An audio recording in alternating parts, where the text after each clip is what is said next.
Thanks for joining us today. Matisse is back. He will be doing our webinar today. So this webinar, as you all know, is about lip syncing techniques in Harmony 12. We decided to do this webinar, to create this webinar, basically because we've had a lot of questions from our users regarding lip syncing. It's quite a fascinating tool, and Matisse is really an expert in a lot of aspects of harmony, and he's really just a great animator. But at the same time, one of his strongest assets would be explaining lip syncing techniques in harmony. So without further ado, I will pass it over to Matisse, but I will say just before that, that if at any point during this webinar you do have any questions, please type them into the question field in GoToWebinar, and we will do our best to either answer them throughout the webinar or at the very end of the webinar, which we reserve about 15 minutes towards the end for questions and answers. So again, Matisse is here and he's going to get started. So thanks again, everyone. All right, so thanks, Izzy. So yeah, the webinar is about lip syncing, and whether or not you've had experience with creating lip syncs so far, we've all seen a lot of it. So through different TV shows, and even like when you were young or right now, depending on how much you like to watch cartoons and all that. But something that we can notice from different lip syncs is that they all have different qualities to them. So as a kid, I remember watching shows that were actually produced in other countries and were broadcasted in French, and so the lip sync would not necessarily match. So there's various reasons to have a lip sync that doesn't match or that matches, and so I want to address ways to work with harmony to create the lip syncs. So an appropriate lip sync will add quality to your animation, and the animation could have a greater impact on the audience because of it. It will captivate the viewer and put them more into whatever action is going on. Now, with that said, not all productions are the same and they don't have all the same requirements. So when you are the one who decides, what the lip sync is supposed to look like, you are the one who decides to what extent you want the lip sync to match the sound.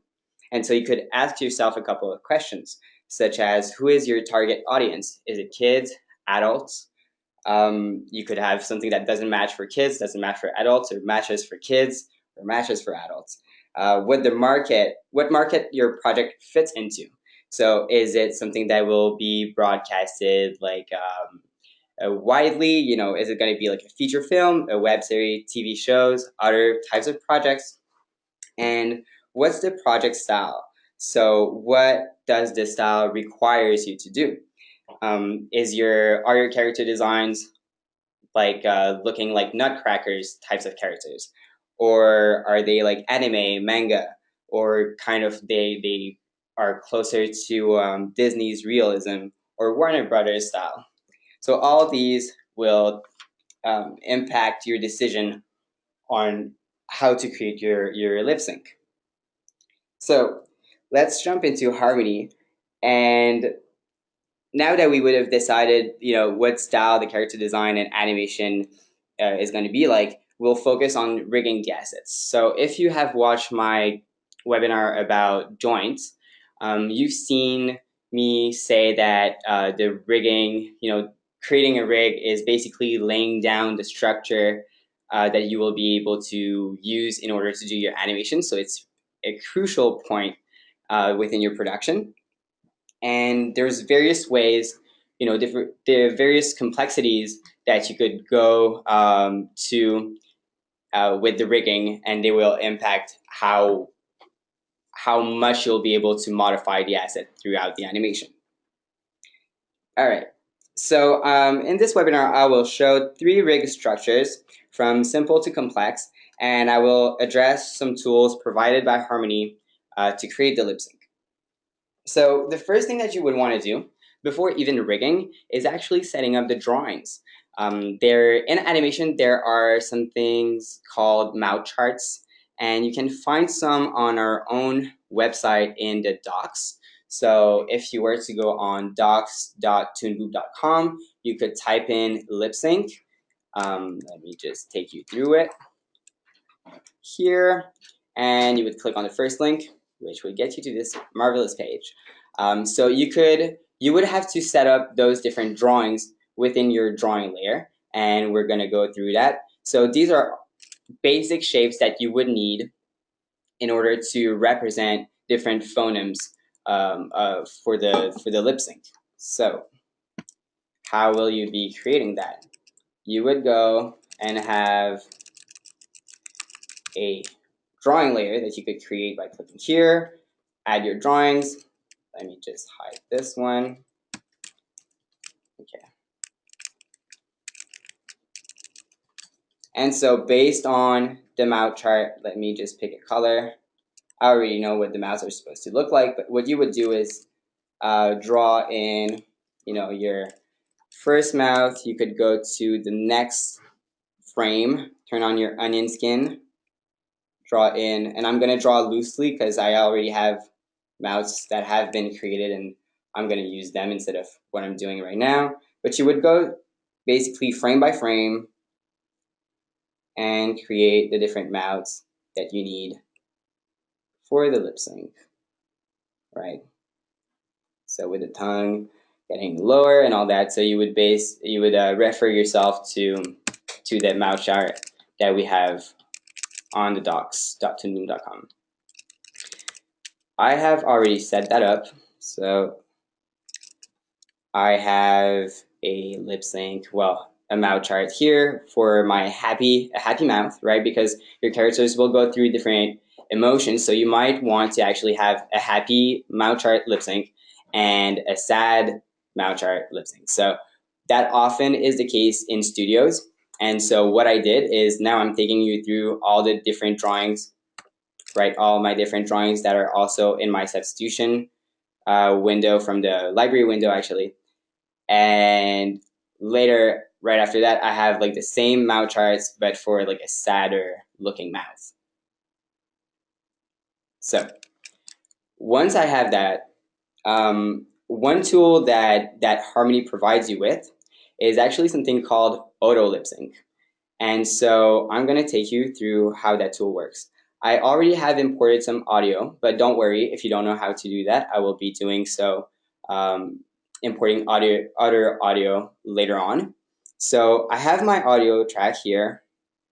And what I will do is I will double click on not the name, but just like next to it on the layer, which opens up the sound element editor window. And here I have a soundtrack.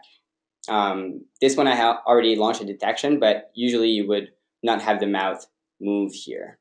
So what you want to do right now is ask Harmony to detect the sound, the phonemes. So you will right click, click out auto lip sync detection.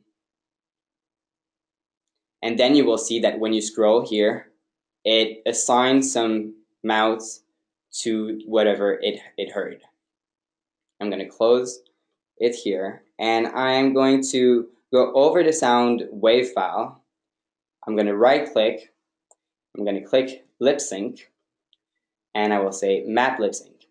And what it asks you to do here is find the layer that contains your mouth drawing onto which you want the detection that it has created to be mapped on. So I think this is my no anim, so I think I will go here. So it will have exactly the same name as the layer that you created. Now, here those mouths were provided by the software, right? So, and the software says this is mouth A, mouth B, mouth C, mouth D. Now, the thing is that in my example, I will just leave that window for a second. I didn't name those drawings A, B, C, D. I named them Happy 1, Happy 2, Happy 3, Happy 4, and after that I have like Sad 1, 2, 3, all the way through 8. So let me go back to the window. Map lip sync, yes, mouth no anim, and then I will say, well, the way that I name them. So here I will say this is my mouth S08. Is it the 8? No, it's a 1. I wrote that down a little list. So I'm just gonna paste that, and I'm gonna change the numbers after. Here, this is 2,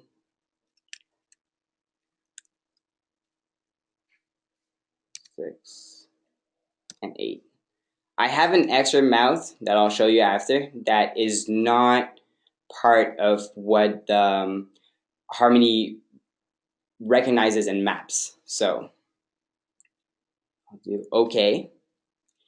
And you see here, my drawing layer, mouth no anim, which is this one, now has all the different mouth detection that it detected earlier, and it mapped it.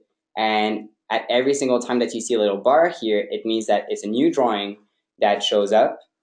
And that was all the software doing it. So I didn't do anything here. So let's actually activate my sound, which I did earlier. So I'm activating my sound. I will just reduce here the amount of frames. I'll click on loop. Let me just make sure my sound is up.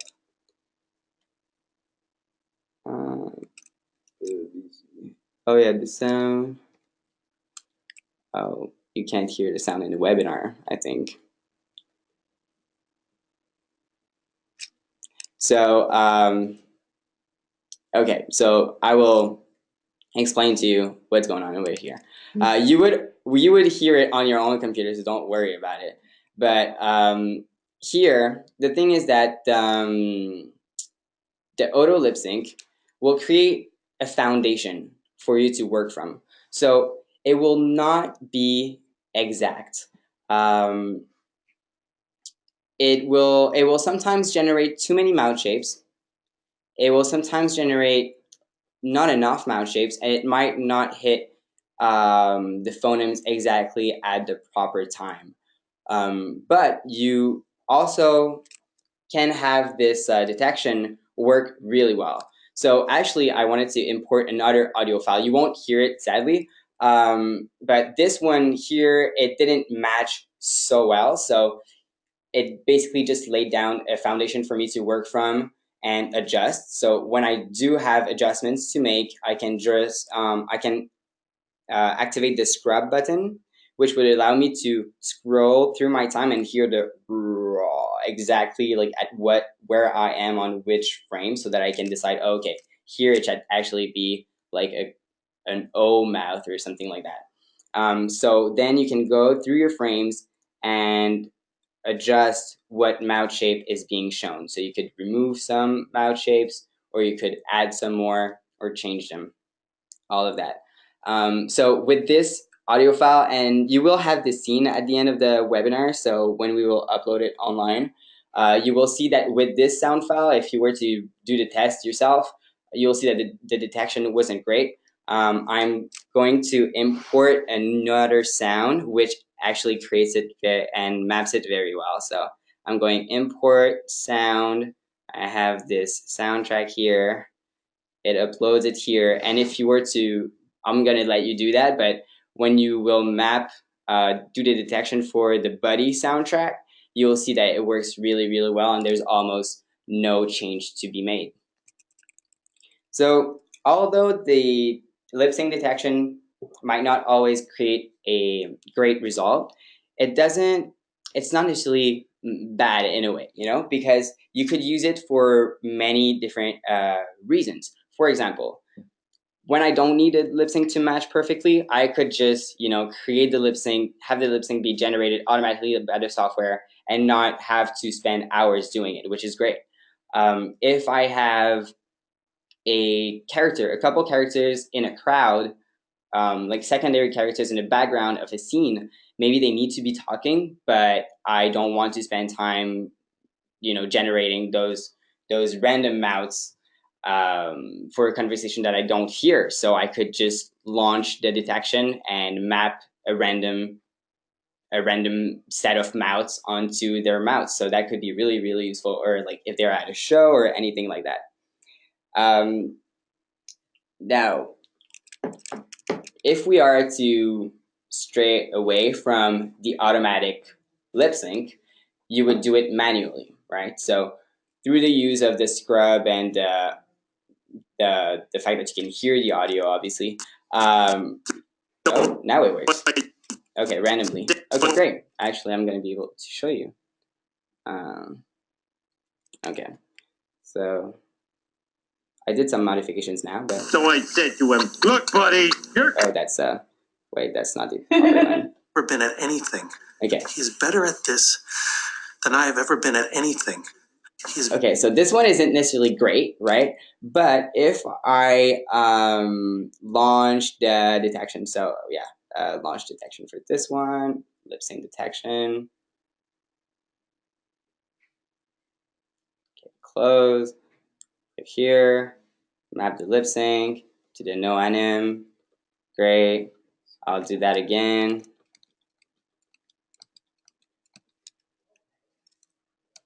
Eight, 6. Okay. So now it changed it. It's changed it, and this one works pretty well. He's better at this. Let me just turn on the proper audio. So I said to him, look, buddy, your car was upside down. So I said to him, look, buddy, your car was upside down. All right. So it works pretty well, in my opinion, for this one. So not much changes. When you go the manual way, instead of using the automatic lip sync to lay down a foundation, well, you would basically analyze the sound and, you know, trigger the proper mouth substitution that you find, that you deem appropriate at the proper time. So for example, here I would say, okay, this is mouth, this mouth. I'm going to go at a later frame and just do that and do that. And when you have no exposure that gets filled in, you can select all of your drawings, click F5, F5, F5, F5 like this, and fill them in. Okay. Now, with this type of mouth, it only gave me the ability, if I was to move it, it would only give me the ability, if I click on it, if I select it, I can only move the mouth entirely. Sure, I can resize it if my pivot point is like on it, right? I can resize it, but I can't resize just the mouth or just the teeth or just the tongue. So one thing that we will do is that you can split the mouth into multiple art layers that you would then be able to move and manipulate independently. So if we have a look at this here, so I have the same mouths here, but I can click on my tongue and I can move it up, down, wherever. Same thing for the teeth and same thing for the mouth. So the interesting thing with this, and I'll explain how to do that, is that even though I still have the same amount of mouth shapes, the basic 8 mouth shapes that I created, I can still create mouths that would be in between that, right? So I can have like this skewed mouth that I actually didn't draw or prepare, like this, right? So how do you make it make something like this? Because the other interesting thing is that when I am scrolling through my drawing substitution, you can see that it changes for all the layers. So they're still linked together, but I can move them independently from one another. So it's something that I've done in the joint webinar, but for those of you who haven't seen it, I'm going to show you how you can set that up.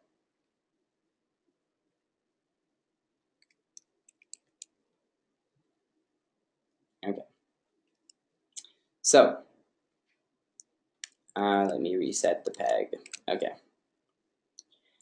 So what I did is, instead of having all my drawings of the teeth, the tongue, and the mouth on the same art layer, so overlay, line art, color art, underlay, I split them on all those layers. So on the line art, I only have the mouth. On the color, I only have the teeth. And on the underlay, I only have the tongue. What I then do is I take my mouth layer, I will copy and paste it. So a regular Control-C, Control-V. I'll copy and paste it twice. Connect it to composite. This one is going to be my teeth. And this one is going to be the tongue. Oops, seems like I've used it.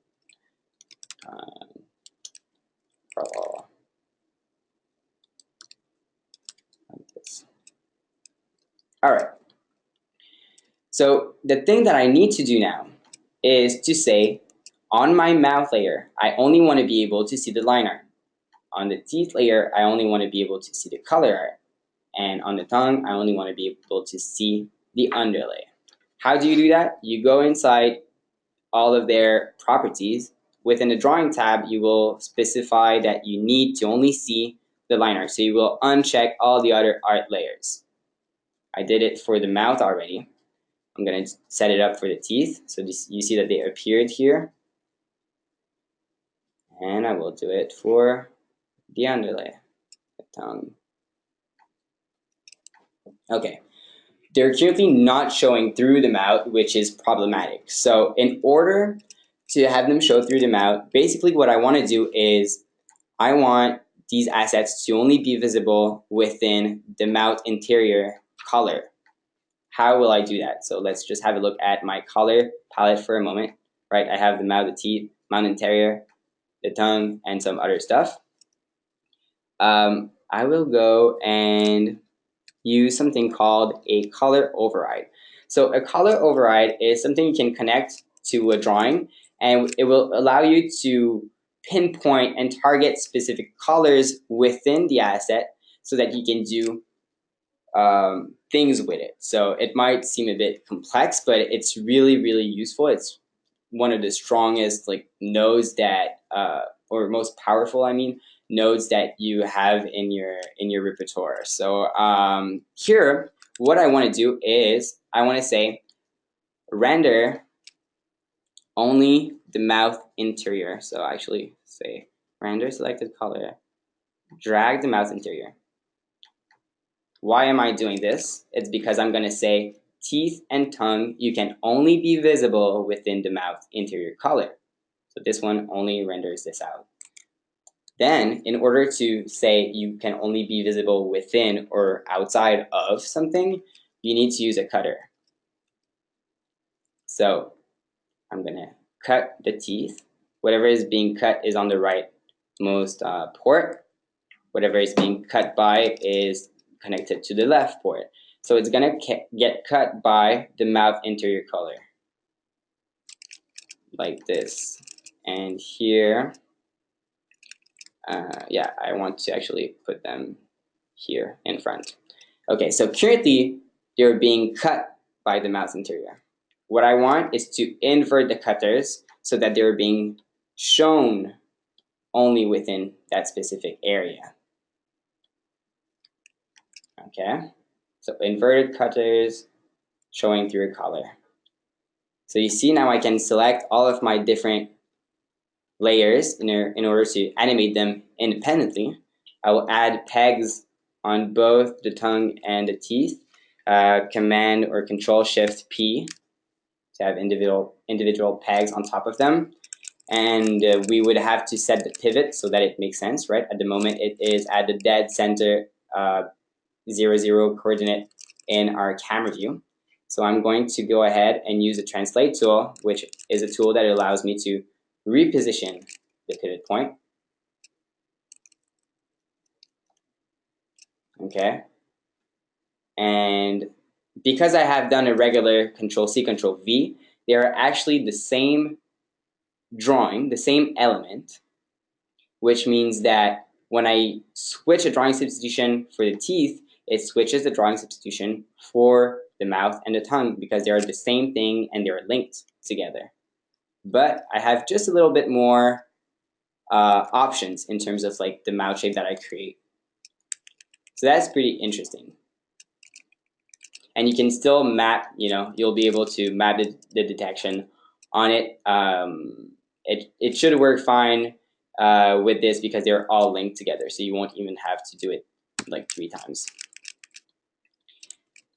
Now, let's have a look at something more complex.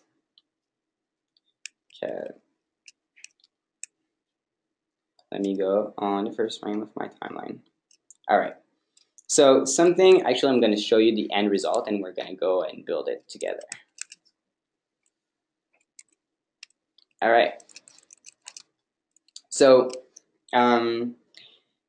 with the two previous options that I showed you, you still have kind of a limited amount of mouth shapes that you have unless you redraw them, right? So if I have like a random mouth that wasn't part of my mouth chart and I need to put it in, it means that I most likely will have to create it by drawing it. So there's a way to not have to draw anything and have an infinite amount of mouth shapes available to you. And that would be through the use of deformers, more specifically the envelope deformer. So I'll show you what I got here. I'll show you that I have many mouth shapes. Okay, so you can see from close. You see, so I have all these in-betweens. Plenty of in-betweens. I even have, like, you see the tongue that goes up, folds, goes back down. It looks great. Okay, so I am not stuck with like only one specific look for this mouth. I can really go in the details and pick like any of them, and I could decide that I even want more. And I could spread my keyframes over a longer period of time. So for those of you who don't know what I'm talking about, what's going on here is that I have deformers that are keyed and animated, and I'm using the interpolation as new mouth drawings. So if we look at what we have here, I'm going to say show deformers. If I click on any of my different drawing assets, you will see that I have only a few drawings, most likely only one per asset. And still, I'm able to have all those mouth shapes. So with the deformers showing right now, you can see that it's actually the deformers being manipulated and deformed into into specific mouth shapes. And deformers, they are similar to pegs in the sense that when you move them, so if I move a point, it keys it. So let's just have a look. I'm gonna move this. You see there's a key that got added here, so let me undo this. You see there's no key. As soon as I move a control point, it will add a key, and therefore it will interpolate between the different values that the key is holding. So that's what is creating all the different, all the in-betweens between my keyframes. Okay. And just as an example, let's see.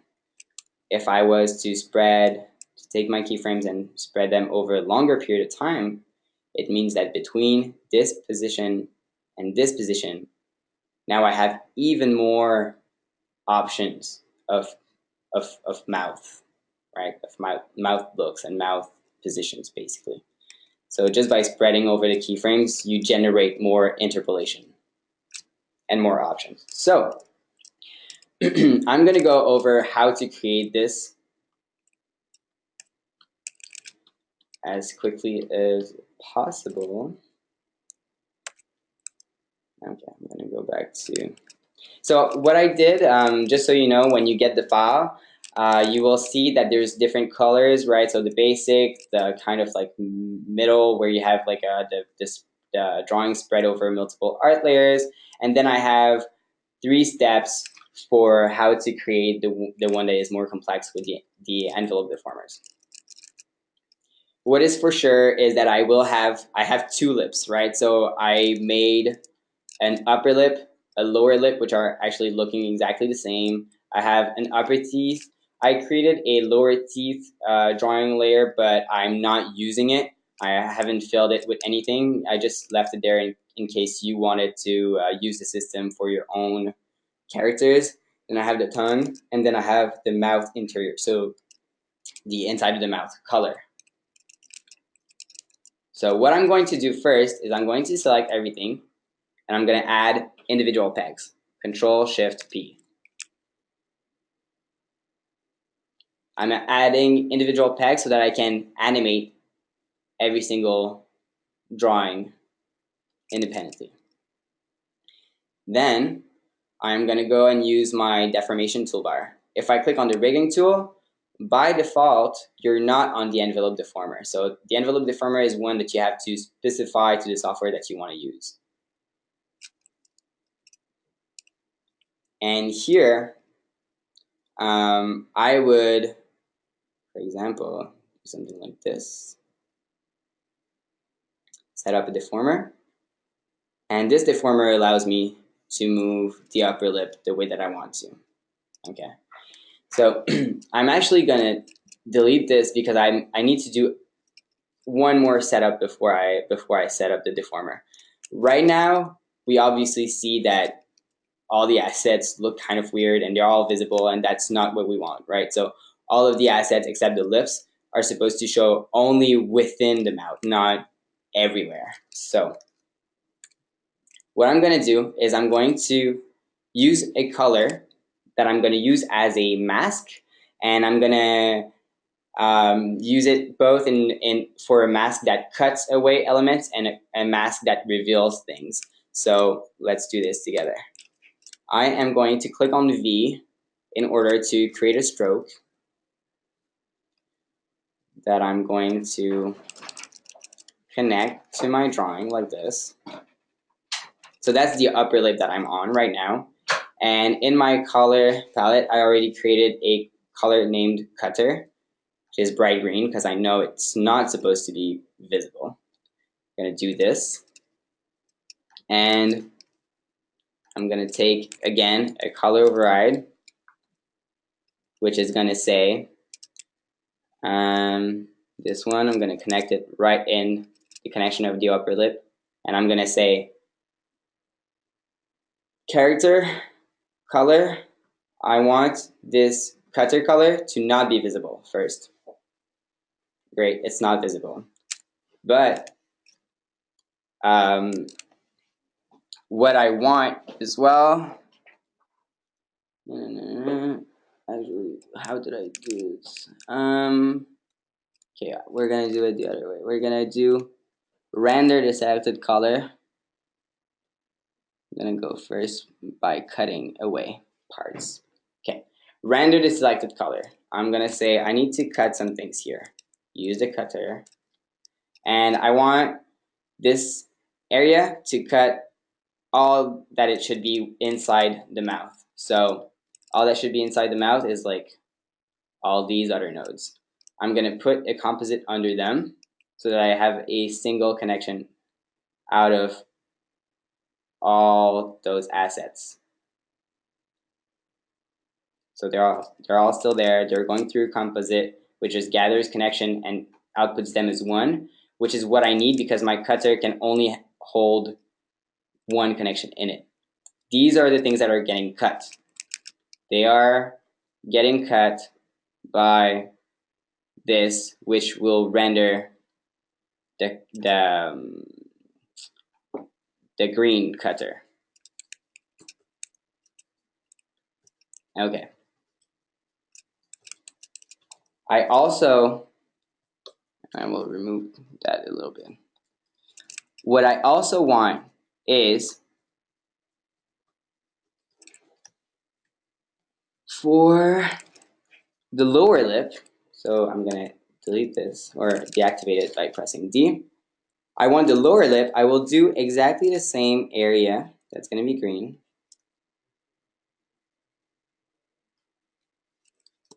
Same thing.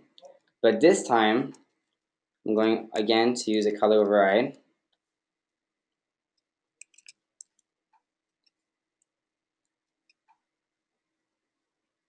Let's make it be not visible. So I don't want to see it. Okay. I'm going to grab another color override. In this one, I'm going to say please let me see this color, cutter color. And with this, I'm going to say that all these elements can only be visible through it. Okay, so it is a bit complex. I'm going to use my cutter again because it's a mask. It's what creates the masking effect. So the elements are being cut away by the upper lip green cutter area, but they are being revealed by the green cutter here. So let's say invert so that they're being revealed within this area. Let's reactivate this, and I'm going to fix some things here. So, all right, so I say render this, cut this away, but I also need, if I cut away the lower lip, you see that I don't actually see my upper lip drawing. So I will have a another color override that is connected to the lower lip, to the upper lip, and this one will say just to see everything but the cutter color. No, because I have this. Okay, great. All right, upper lip, lower lip, which reveals things, and all the rest. Okay. In order to just make it look good, I'm going to extend the size of my cutter, which cuts. Okay, this makes sense now. What you need to do for anything that uses envelope and you want to create shapes, you need to have those shapes drawn in first. So if I go, I'm going to use my basic mouth here as a reference. I'm only going to show you how to set it up once for one mouth, I mean, because it does take a bit of time. So let's go here. Okay. I put a transparency node under it so that it's not opaque. Let's go to our own assets here. Okay, let me set up the deformers. So I'm going to create a deformer here. I'm going to deactivate the color override for just a second so that I can create a deformer that goes around all the shape.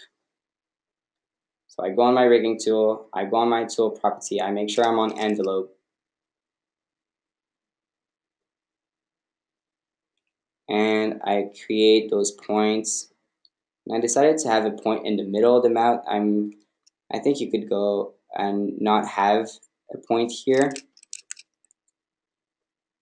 I haven't tested it out, but as I was playing with the one with 3 points like this, I figured it could also just have 2. All right, this one is done. I'm going to deactivate it.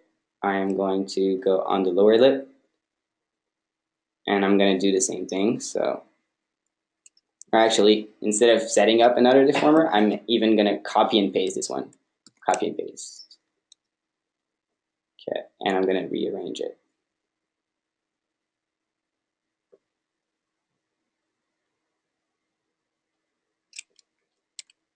Okay. I'm clicking here again to make them disappear without having anything selected.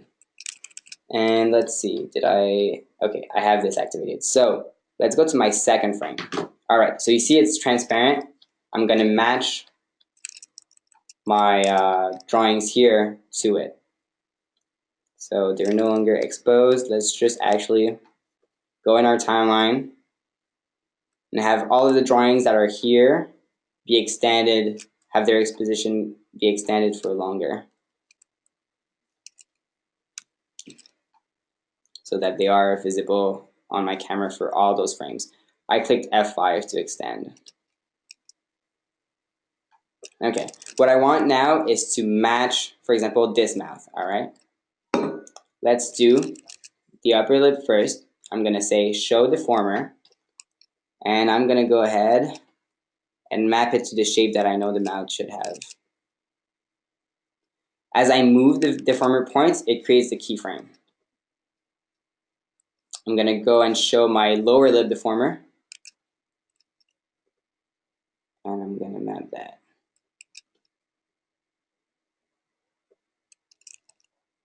Okay.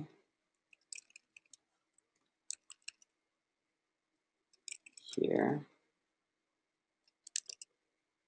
All right. So you can play with the curves a little bit, get the drawing that you want. Now I see that the tongue isn't necessarily at the proper place, so actually with the tongue I will do that after. Let's actually do another mouth. So my mouth, no anim, I'll go and display. Oh, I had put some kind of deformation on it, on the peg. Okay, I'll go back to the mouth that I'm mapping. So again, I will click O to show you where I'm working on the timeline. I will show the deformer, select the deformer. I will bring the points down, mapping the shape of the drawing again. Do the same thing again for the lower lip.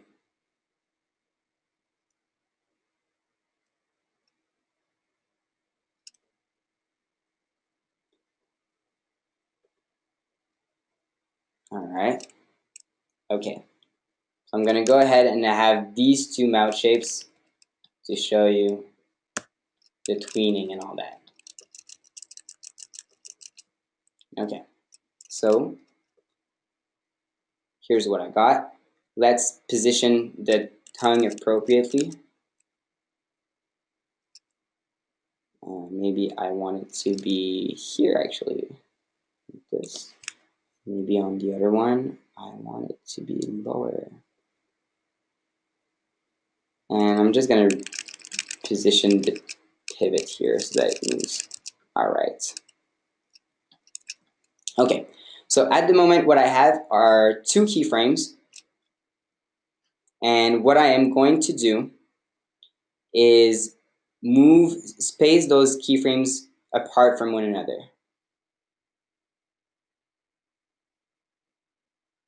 Oops. So I'm just clicking and dragging them further away. You don't see any interpolation between the two. And there's a tongue doing its thing over there, but that's all right. So I'm going to click on the first keyframe, and I'm going to click on Generate Interpolation. So you see now the deformation interpolates between its two positions, and with the tongue, I'm going to go and find the peg on the timeline. So anything you want to find on the timeline, or even in the node view, you can, once it's selected, you can click on O, and you find it. So let's just make sure that I put the second keyframe for the tongue at the same frame as I put the second mouth shape, interpolated mouth shape, and I'm going to generate the in-between again. You will see that when you generate interpolation, it creates this line, and you might have noticed that it didn't create it for the deformer. Actually, it did create it. It's just that it is within the deformation, because the deformation group is not the thing that gets the keys on. The keys are put on the things that are inside the deformation group, such as the curves that were used to create the deformer. And there you go. So one thing that I did do and that I didn't set up and I won't set up in this webinar right now is, let's just hide this.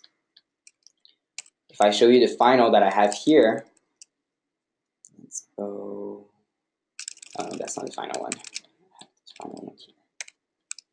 Okay, so what I did is that I created a deformer for the tongue, and I did that because of that specific position here, right? So I use my deformer to deform it into this specific shape, and it interpolates between. in between those positions.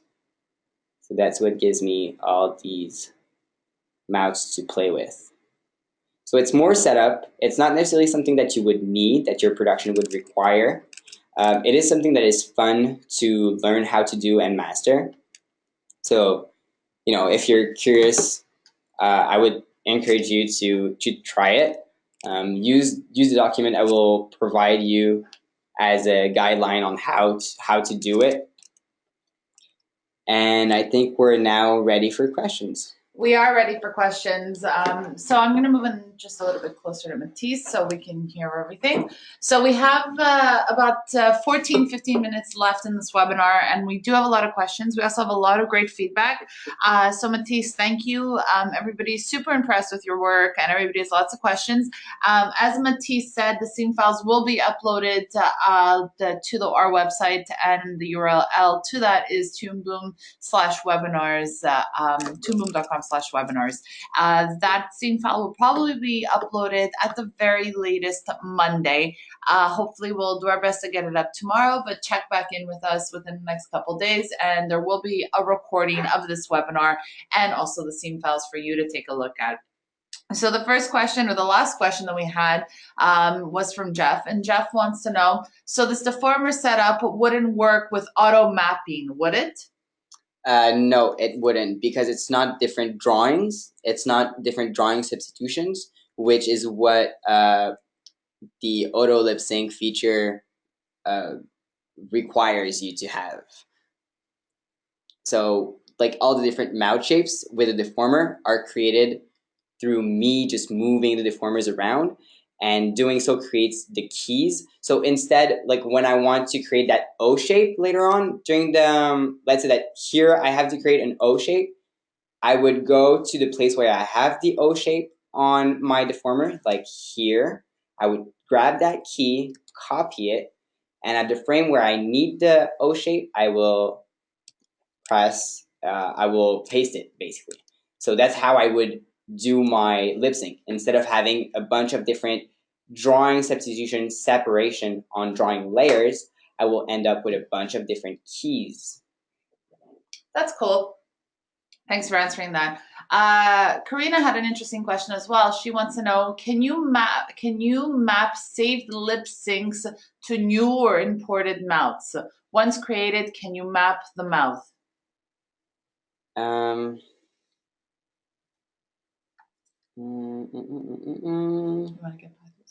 Yeah, I would have to think about it a little bit more. So if you for any questions that you folks ask and we don't have time to answer, or things like that, if you want it answered, please send it to us again at a webinar at toonboom.com. Exactly. So just to reiterate what Matisse said, we do have a website, an email address you can always email us at. It's webinars@toonboom.com. You would probably have received an email from that account when you registered for this email. So if there are questions that we can't answer now, we can always answer them at a later date if you just send us an email. So next question comes from Daniel. Daniel wants to know, is there no line layer, color layer under layer in Harmony 12 Essentials? So basically, is this available? No, not in Essentials. Yeah. In Essentials, I think you have only one drawing layer, or two. Maybe you have the line art and color art, but I think you only have one, actually. So I didn't install it, but yeah. So Scott was wondering, on the advanced mouth you just showed with Deformers, is the F shape a totally new drawing? That's a good question. The F shape. Yes. So the F shape is the one biting the lips, I think. Yeah. So yes. So indeed, my lower lip obviously doesn't have all the bumps it needs to create this, right?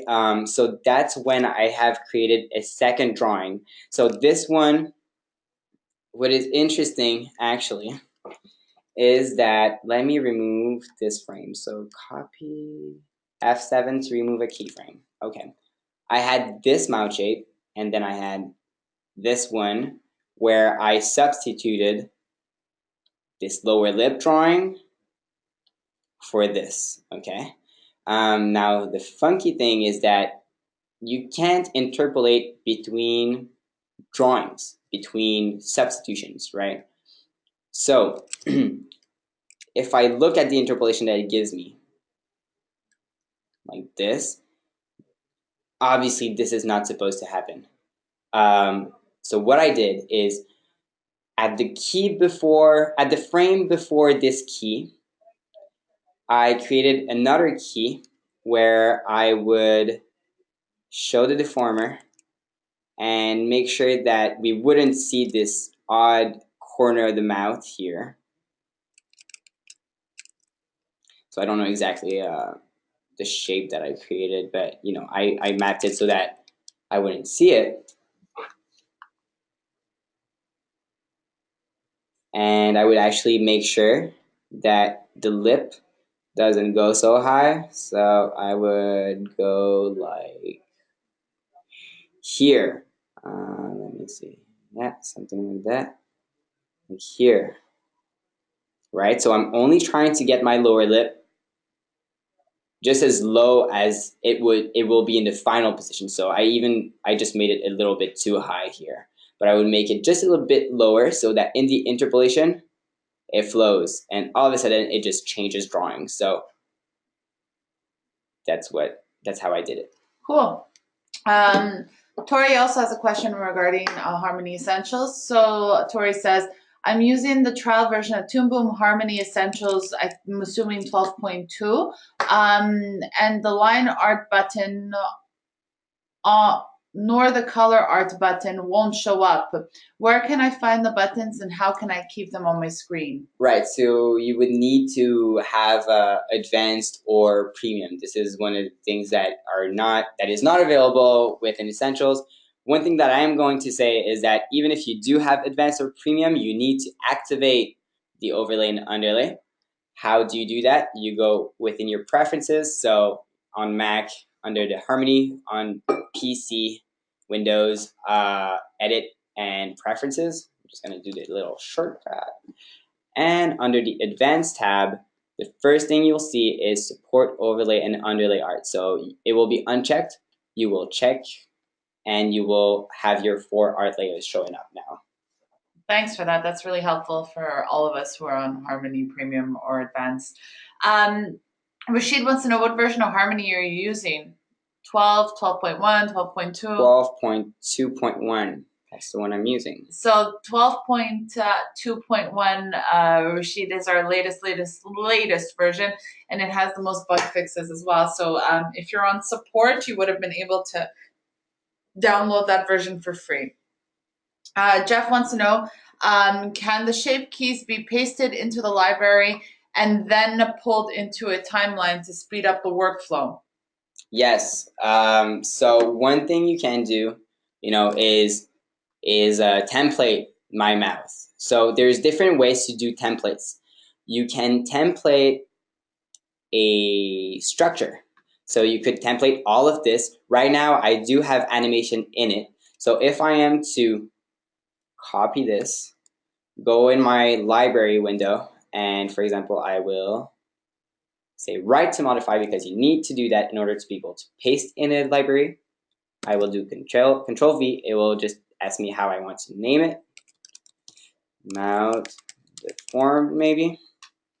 Say OK. If I am to delete or deactivate this, I can go lower in my node view. And if I bring that back, it brings back my system. And this system has all the keys. Now you also have the possibility of only templating keys, which you could then drop on a similar system that has a similar, actually like the exact same structure. So the way to do that is instead of taking something from the node view and putting it in your library, you would highlight your timeline. I think you can do copy and paste, and then it will, I will just save it like that. Let me remove those keys, so F7, and then you can drop it back onto the structure. So you see it's dropping the keys. Cool. Jorgen wants to know: is there a solution to get more than 4 art layers in the drawing substitution? No, there isn't. What you can do is, create more drawings, but they won't be in sync with one another. So, but you could just split them within different drawing layers. Cool. So that pretty much brings us to the end of this webinar. If you guys do have any further questions, please feel free to email us and we'll be happy to answer them. Matisse he actually likes answering questions directly. Actually, we have one more question. So we have literally 4 more minutes, so we'll see how well we can answer this question. How did you show the mesh display on the Deformer? It looks like it's been redone or something. It's very nice. Oh, yeah, okay. So that's one of my preferences for onion skinning. Let me just go and show what you are talking about to folks. So let me go there, activate this, okay. I activate my onion skin and you see this. So those triangles, they only show up because it's something that is deformed, and the deformers actually break up the asset into different triangles in order to deform it. So that's something just technical. Now the question is, how come I only see the wireframes and not necessarily the shade? Because by default you will see an opaque-ish slab of color with different shades of green and red. So if you go to your preferences, you will go in drawing and onion skin render style. I always pick outline only. You will usually be on enable shade. And what normal is exactly like enable shade, but it's in grayscale. So it's like just gray. Excellent. So that's pretty much it for today's webinar. You can always go to our website to see what further webinars we have coming up in the pipeline. And this one will be up on our website within the next couple of days. So please feel free to send us any emails you have in terms of feedback, and we'd be happy to help. And Matisse, thank you so much. You're great as always. And thanks to everybody for joining us. Thank you. Bye.